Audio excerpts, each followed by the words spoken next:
Good evening प्यारे बच्चों। आज हम लोग सॉलिड स्टेट का लेक्चर 4 लेकर आए हैं। आज हम लोग पढ़ेंगे difference between crystalline and non crystalline solid.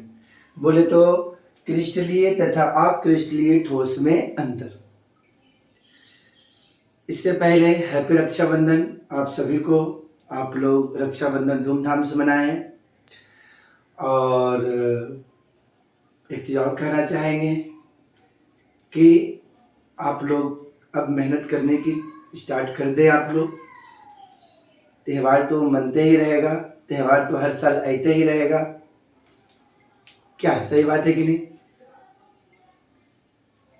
तो इसलिए थोड़ा पढ़ाई लिखाई पर अब थोड़ा ईमानदार बन जाए। मंजिल मिले ना मिले ये तो मुकद्दर की बात है।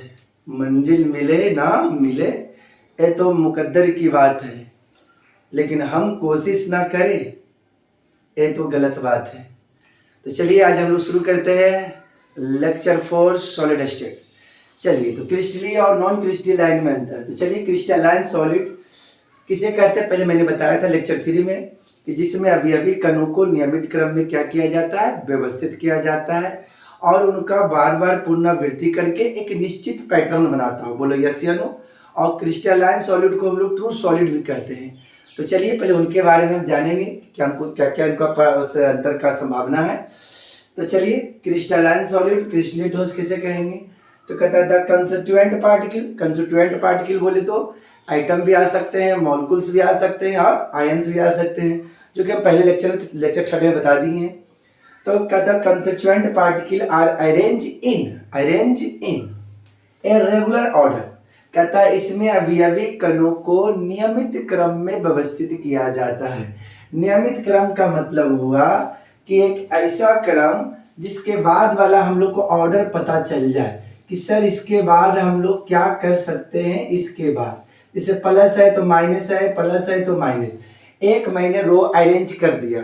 अब इसके बाद तुमसे पूछेंगे कि बताओ जी कौन होगा, तो प्लस के बाद माइनस, माइनस के बाद प्लस, प्लस के बाद माइनस, माइनस के बाद प्लस। इसके बाद भी हम लोग क्या कर सकते, आगे भी क्या कर सकते हैं, क्रिस्टलाइन सॉलिड को बार बार रिपीटेड करके, बार बार पुनरावृत्ति करके हम आगे का भी क्रिस्टल का तैयार कर सकते हैं। बोलो यस या नो।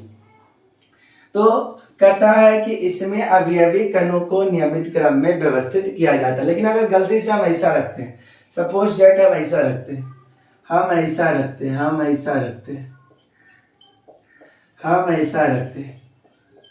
अब अपने से 2 प्लस ले लिए, अब 1 माइनस ले लिए, तो अगला क्या होगा, कहाँ प्लस होगा कहाँ माइनस होगा हम लोग को पता नहीं है। तो नहीं पता है तो इसमें अवयवी कणों को रेगुलर नहीं, इरेगुलर, नियमित नहीं बल्कि अनियमित, तो वो चला जाएगा हम लोग को क्या में चला जाएगा, नॉन क्रिस्टलाइन में। तो याद रखना। तो पहला पॉइंट समझ में आ गया। इसमें अवयवी कणों को नियमित क्रम में क्या किया जाता है, व्यवस्थित किया जाता है। They have definite geometrical shape. कहता है इसमें जब हम अवयवी कण को अरेंज करेंगे, अरेंज करेंगे, अरेंज करेंगे, अरेंज करेंगे, तो एक प्रकार का, एक तरह का हम लोग को शेप बनेगा, किसी प्रकार का शेप। अगर इसको 2D के रूप में देखते हैं तो 2D के रूप में देखेंगे तो लगेगा सर ये स्क्वायर की तरह दिख रहा है। बोलो यस या नो। लेकिन अगर इसको हम कैसे देख ले, है ना, ये लग रहा है कि कोई सर इसका कोई निश्चित कोई आकृति ही नहीं इसका है। तो कहने का मतलब है they have definite geometrical shape. ए भाई साहब का निश्चित ज्यामिति होगा, लेकिन कहता है उनके बाद वाला जो बताएंगे उनका निश्चित नहीं होगा, अनिश्चित होगा। तो ये निश्चित ज्यामिति आकृति रखते हैं। चलिए इनका स्क्रीनशॉट लीजिए। Point 1, point 2। आप लोग क्या करना, मेरे को जगह थोड़ा बड़ा चाहिए तो इसीलिए हमने क्या किया, जब आप लोग नोट्स बनाओगे तो 2 भाग में डिवाइड कर देना, इन्हें क्रिस्टल है इन्हें नॉन क्रिस्टल है। अब ये स्क्रीनशॉट ले लो, ठीक है।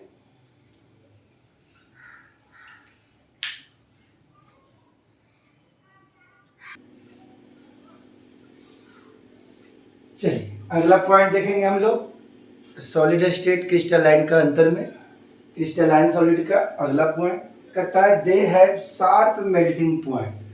कहने का मतलब ये जो क्या होते हैं, पिघलते हैं, एक निश्चित ताप पर पिघलते हैं। ये निश्चित ताप पर क्या होते हैं, पिघलते हैं, मेल्ट करते हैं, एक पार्टिकुलर टेम्परेचर पर मेल्ट करते हैं। एक शार्प मेल्टिंग पॉइंट इनका होता है, एक फिक्स मेल्टिंग पॉइंट होता है।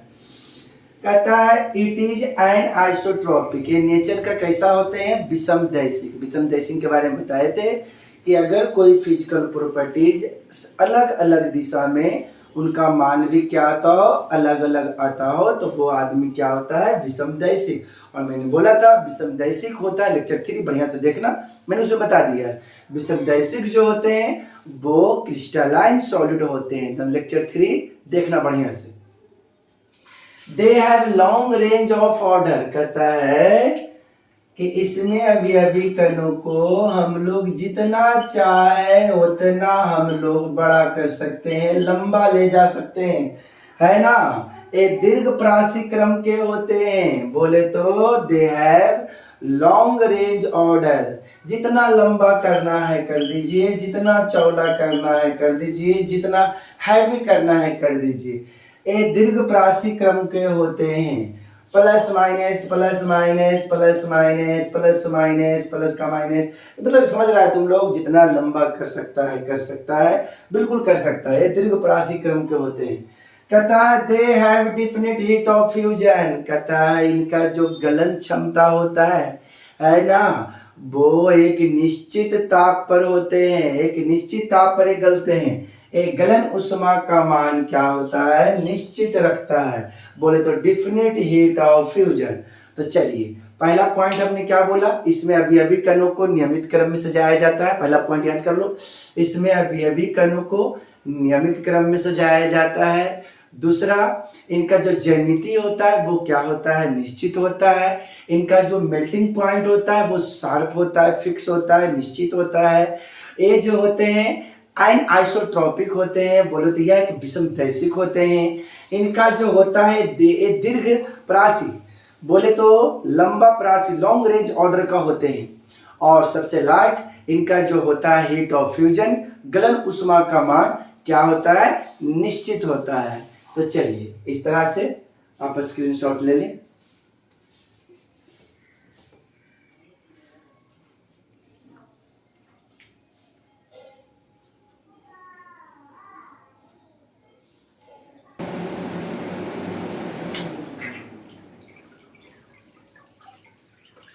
चलिए देखिए, एक और इसमें प्रॉपर्टी है, उसको बोलते हैं क्लीवेज प्रॉपर्टीज।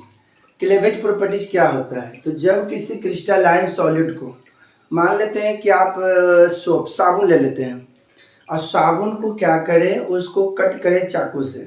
तो जैसे कट करेंगे चाकू से तो देखिएगा जो दो सतह, दो भाग डिवाइड जो होगा, वो दोनों भाग देखना कि बहुत ही चिकना और सपाट होगा। तो ये प्रॉपर्टीज को हम लोग कहते हैं क्लीवेज प्रॉपर्टी। लेकिन अगर तुम गलती से नॉन क्रिस्टलाइन, जैसे मान लेते हैं तुम प्लास्टिक के काटो, तो देखना उसमें रुखा रुखा टाइप का होगा, या कभी देखा होगा, कभी रोड वूड पर गया होगा तो कभी गाड़ी एक्सीडेंट करता है तो उनके जो शीशे होते हैं टूटते हैं, तो टूटने के बाद देखना कि उस शीशा का आकार कैसा होता है। तो सब शीशा जो ग्लास होगा, कांच होगा, वो टूट टूट के रोड पर इस तरह से इस तरह से इस तरह से इस तरह से बिखरे हुए रहेंगे, इस तरह से बिखरे हुए रहेंगे। मतलब बिना शेप वाले ग्लास क्या रहेंगे, कभी देखना गोले गोल टाइप का, मोटे मोटे टाइप का शीशा देखना कि कभी ग्लास ग्लास टूटा होगा, एक्सीडेंट हुआ होगा देखना। लेकिन क्रिस्टलाइन सॉलिड वाला में ऐसा नहीं होता। जब उसको कट करोगे तो कट करने के दौरान देखना कि बहुत ही स्मूथ, बहुत ही सपाट, बहुत ही चिकना दोनों सतह मिलेगा। तो यही लिखे हैं, when cut with a sharp edge tool, कोई धारदार औजार से कट करते हैं तो स्प्लिट इनटू 2 पीसेस, तो उनका 2 पीस होता है, 2 भाग में विभक्त होते हैं। And the newly generate surface, तो जो नया सरफेस बनेगा दोनों का, आर प्लेन, सपाट, एंड स्मूथ, बोले तो चिकना।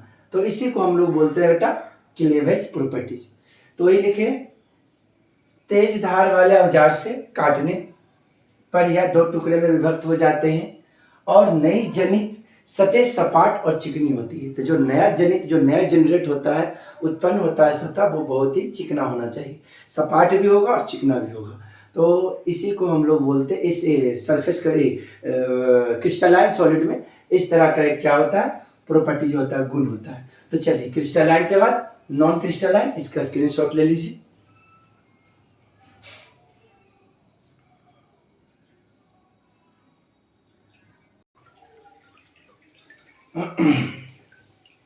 देखिए, तो नॉन क्रिस्टलाइन सॉलिड, तो उसमें हमने क्या किया था कि उसमें अवयवी कणों को हमने नियमित क्रम में क्या किया था, सजाया था।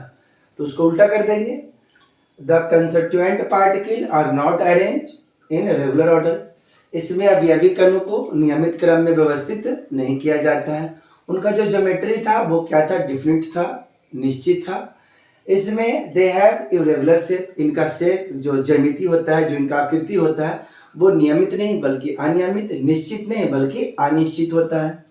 तो they have irregular shape, they melt over a range of temperature. समझना, उनका जो मेल्टिंग पॉइंट था फिक्स था। अगर कोई वस्तु 30 डिग्री पर, मान लेते हैं सॉलिड अगर 30 डिग्री पर पिघल रहा है, तो ये 30 डिग्री पर ही पिघलेगा, ना इधर ना उधर। लेकिन अगर आप प्लास्टिक को देखे होंगे, प्लास्टिक को देखते होंगे, तो प्लास्टिक को देखे होंगे कि मान लेते हैं कि प्लास्टिक को देखते होंगे, रूम टेम्परेचर अगर मान लेते हैं कि ले लेते हैं सपोज डेट 20 डिग्री सेल्सियस से अगर 40 डिग्री सेल्सियस है, तो इस रेंज में प्लास्टिक क्या होगा, अपने आप धीरे धीरे देखना सॉफ्ट होते जाएगा, पहले मुलायम होते जाएगा। बोलो सही बात है कि नहीं? फिर धीरे धीरे टेम्परेचर देंगे, वो पिघले की स्टार्टिंग करेगा। बोलो यस या नो? तो उनके पास एक रेंज होता है ना, कि अगर इस रेंज के संपर्क में आ गया, तो इस रेंज के संपर्क में आ गया, इन दोनों के बीच के संपर्क में आ रहा है, तो देखना कि बहुत धीरे धीरे सॉफ्ट मतलब धीरे धीरे कोशिश कर रहा है पिघलने का। They melt over a range of temperature, कहता है ए तापमान की एक सीमा पर क्या करता है, पिघलने के लगता है, पिघलने की कोशिश करने लगता है। इनके पास एक रेंज होता है, लेकिन वो जो होते हैं क्रिस्टलाइन सॉलिड जो होते हैं, वो क्या होते हैं, फिक्स। चौथा पॉइंट उसमें क्या लिखाए थे, उसमें दिखाए थे एन आइसोट्रॉपिक होते हैं। इसमें क्या लिखेंगे, आइसोट्रॉपिक लिखेंगे। तो पहले इसका स्क्रीनशॉट ले लीजिए।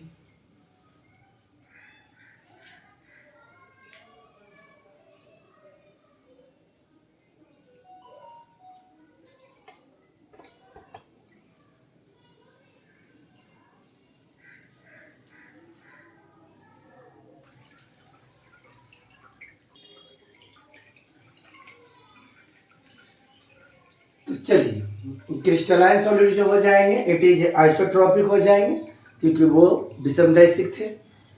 ये क्या थे, समदैशिक। इनका एग्जांपल याद करें, लेक्चर 3 में हमने बताया था, याद करो तुम लोग, कि अगर मान लेते हैं कि अगर 8 क्लास के बच्चों को अगर हम मान लेते हैं कि एक कॉलम में खड़ा करें, दूसरा को दूसरा कॉलम में, 8 क्लास वाला को पहला कॉलम में, 9 क्लास वाला को दूसरा कॉलम में, 10 क्लास वाला को तीसरा कॉलम में खड़ा करते हैं, ठीक है। अब हम एक बॉल को फेंकेंगे, बोले भाई 8 क्लास वाला थोड़ा रुकना है, तो 8 क्लास वाला रोकेगा, 9 क्लास वाला तो 9 क्लास, 10 वाला तो 10। तो क्या देखें कि अलग अलग डायरेक्शन में अलग अलग बच्चे लिख रहे हैं, लेकिन हमने बोला 8 9 तीनों एक दूसरे में मिल जाओ। जब एक दूसरे में मिल जाएंगे, आप बॉल को थ्रो रुकेंगे, तो क्या संभावना है, 8 क्लास भी रोक सकता है, 9 क्लास भी रोक सकता है, 10 क्लास भी रोक सकता है। चाहे कोई भी डायरेक्शन में फेंके बॉल को, तीनों संभावना है कि 8 वाला भी रोक सकता है, 9 क्लास वाला भी रोक सकता है, 10 क्लास वाला भी कैच को, फुटबॉल जो बॉल हम थ्रो करेंगे उसको क्या कर सकता है, कैच कर सकता है। बोलो यस या नो? तो सभी दिशाओं में इनका भौतिक गुण का मान क्या होता है, समदैशिक समान होता है, उसी को समदैशिक कहते हैं। उसमें क्या था, लॉन्ग ऑर्डर कर सकते थे सर, इसमें कोई दिक्कत नहीं सर, उसके वाला में plus minus plus minus plus minus plus minus कर सकते हैं, लेकिन सर इसमें गारंटी नहीं है सर कि कहाँ कितना लंबा, इसमें कोई डायरेक्शन ही नहीं है, डायरेक्शन नहीं है तो सर कभी भी दीर्घ प्राशिक नहीं हो सकते हैं, लॉन्ग रेंज ऑर्डर नहीं हो सकते हैं, बल्कि होंगे शॉर्ट रेंज ऑर्डर होंगे। तो सर ये लघु प्राशिक क्रम के होते हैं, ठीक है। They have indefinite heat of fusion, उनका गलन उष्मा क्या था, निश्चित था, फिक्स था, लेकिन इनका निश्चित नहीं है। तो एक गलन उष्मा का मान क्या रखते हैं, अनिश्चित रखते हैं। चलिए स्क्रीनशॉट ले लीजिए।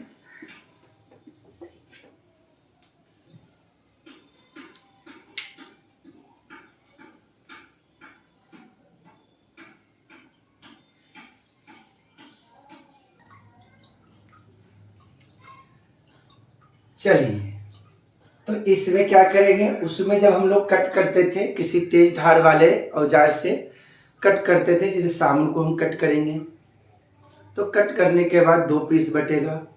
देखना कि उनका जो सतह होगा एकदम सपाट होगा, चिकना होगा। लेकिन इसमें ऐसा बात नहीं है।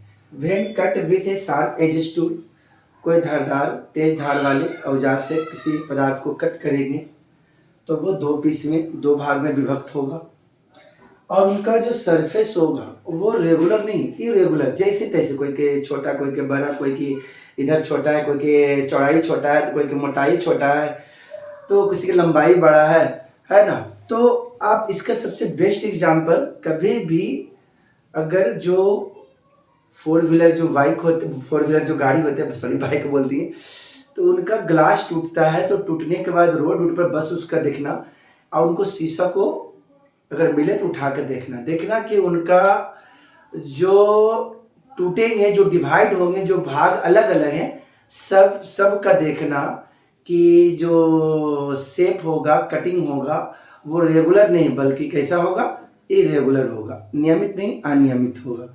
तो तेज धार वाले औजार से काटने पर यह अनियमित सतहों वाले 2 टुकड़ों में क्या होते हैं, कट जाते हैं। चलिए स्क्रीनशॉट लीजिए।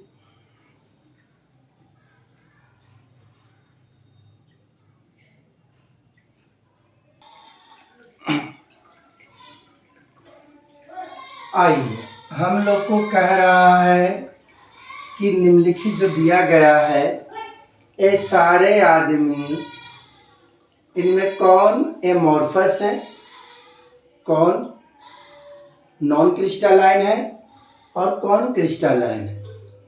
तो सिंपल वर्ड में याद रखना, जितने भी पॉलीमर के थ्रू आएंगे, जैसे polyurethane, naphthalene, Teflon, cellophane, polyvinyl chloride PVC, fibreglass, ये जितने भी दिख रहे हैं, ये जितने भी दिख रहे हैं, ये जितने भी दिख रहे हैं, ये जितने भी दिख रहे हैं, ये जितने भी दिख रहे हैं, ये जितने भी दिख रहे हैं, ये सब के सब होंगे amorphous, amorphous, amorphous, amorphous, amorphous. लेकिन देखेंगे जिसमें चार्ज है, बेंजोइक एसिड, एसिड मतलब जो H+ दे, मतलब इसमें चार्ज है, आयन है, तो ये हमारा क्रिस्टलाइन होंगे। पोटेशियम नाइट्रेट, ये हमारा क्रिस्टलाइन होंगे। और ये तो भाई मेटल है, तो मेटल जितने भी है वो मेटल हमारे जितने भी होंगे वो क्रिस्टलाइन होंगे। Potassium nitrate, potassium nitrate, potassium nitrate, potassium nitrate, plus और माइनस, तो जितने भी बहुलक के थ्रू आ जाए तो समझ जाना कि वो हमारे एमॉर्फस, उनका शेप, ज्योमेट्री, जैसे पॉलीथीन, रबर, प्लास्टिक, ये सब बहुलक के थ्रू ही आते हैं। तो ये सारे के सारे हमारे क्या हो जाएंगे, एमॉर्फस, नॉन क्रिस्टलाइन, ठीक है। और बाकी जिसमें देख लेंगे चार्ज हो जाएगा या मेटल होगा वो क्रिस्टलाइन। तो ठीक है, हैप्पी रक्षाबंधन। आप लोग रक्षाबंधन मनाएं, आज यहीं तक रह देते हैं, है ना। इसको लेक्चर नंबर 4 अपने नोट्स, अपने कॉपी में क्या करें, लिख लें, और जो होमवर्क भेजे हैं उनको आप ट्राई कर लें, ठीक है। और किसी प्रकार की दिक्कत हो समझने में क्रिस्टलाइन आप क्या करें, पूछ लें, ठीक है। 5 मिनट क्लास के बाद भी 2 मिनट 3 मिनट पूछ सकते हैं, ऐसा बात नहीं। छुट्टी होगा तो देखिए, पढ़िएगा तो पूछिएगा, और फाकी मारिएगा तो नहीं पूछिएगा, बस इतने हम कहेंगे, ठीक है। बाय।